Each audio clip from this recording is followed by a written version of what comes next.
பேராசிரியர் ஜவாஹருல்லா அவர்கள் பேசும்போது சொன்னார், இந்தியாவிலேயே எல்லா தலித் இயக்க தலைவர்களும் சனாதனத்தின் சூழ்ச்சிக்கு பலியாகிவிட்டார்கள், விடுதலை சிறுத்தைகளை தவிர என்று.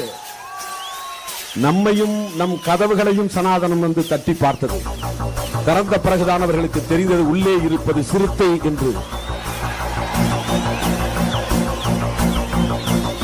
இவர்களை எதுவும் செய்துவிட முடியாது. ஏனென்றால் இவர்கள் கும்பிடுகிற எல்லா தெய்வங்களும் புலியின் மீது அமர்ந்து சவாரி செய்கிறது, சிங்கத்தின் மீது அமர்ந்து சவாரி செய்கிறது, எலியின் மீது அமர்ந்து சவாரி செய்கிறது, எல்லா மிருகங்களின் மீதும் அமர்ந்து சவாரி செய்கிறது.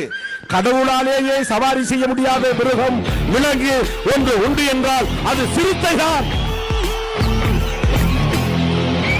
இவர்களின் கடவுள்களாலேயே சவாரி செய்ய முடியாத ஆற்றல் பெற்ற ஒன்று சிறுத்தை என்பதை சொல்ல கடமைப்பட்டிருக்கிறோம்.